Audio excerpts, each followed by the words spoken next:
Now you may remember those mathematical applications where you can take photos of math problems and they will instantly give you a solution. Well, this is that, but times it by 10. Because not only does it give you the solution, it shows you every step of the working. And it goes further. It can actually answer worded questions as well.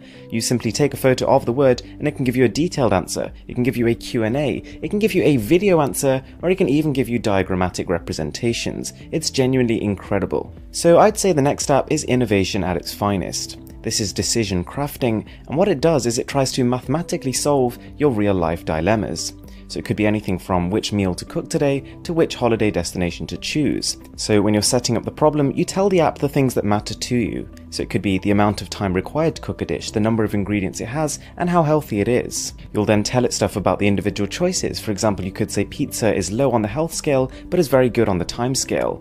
And after inputting it, it'll actually calculate what you should be doing. So then we have TV time, and if you spend any time at all watching any TV series, this is literally the one app you need. It keeps track of all your favorite shows, and in this little calendar presents when they're all coming on, so you can timetable it in. But to be honest, my favorite feature is as soon as you've watched an episode, it opens up this huge community area.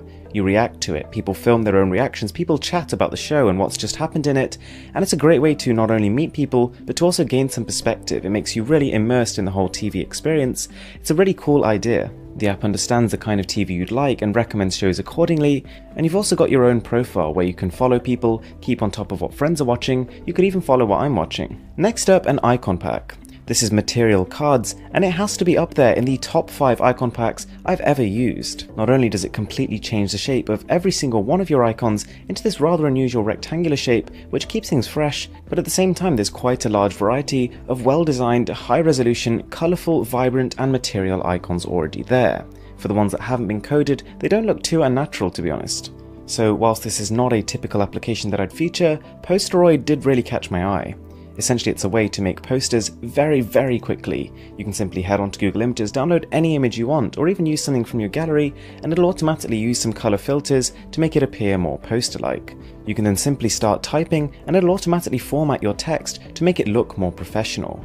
And what I like about this app is, whilst the customization level is quite simple, it looks good very, very easily. Someone with next to no skill in designing posters can make something which looks very professional in literally no time at all. For those of you who are a little bit more health conscious, Edo is a very interesting app. So you can either search for a food you're about to buy or just scan the barcode, and this thing tells you everything about it. It gives the food a rating based on its overall effect on your health compared to its competitors, and it gives you a breakdown of the pros and cons of each product. So it'll tell you, for example, that this thing has sesame oil in it, and this is what sesame oil is going to do. It takes into account allergies, and it even goes to the extent of breaking down how much a certain serving of a food is going to mean in terms of how much walking you need to do to burn off the calories. Next up, Reverse Dictionary. And to be honest, I could probably leave that there. That probably explains the entire functionality of this app, but essentially, if you type in the description of a word, this thing tells you what that word is. So for example, there might be times when you remember the characteristics of a certain famous person or a certain type of food, but you just can't quite put your finger on what the name is, and this is the application for that. If it makes it easier, the app also lets you search by words that sound like a certain word. So have you ever lost your phone only to realize you placed it about 2 meters from where you're standing? I definitely have, and I'm sure a lot of us have.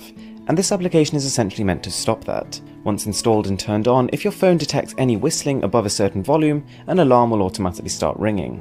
It's a great backup mechanism, but unfortunately did trigger accidentally a few times. Then we've got an app called Pixomatic, one of the most effective ways of essentially transporting an object from one photo to another photo. It's got a fairly smart algorithm built in for edge detection, so all you need to do is to draw a rough line around the object you want to cut out with your thumb, and you can just simply replace the background. From my experience, the results are a bit of a mixed bag. Sometimes it does look very sloppy indeed, but other times you actually get a similar effect that you could have created by spending an hour on your PC.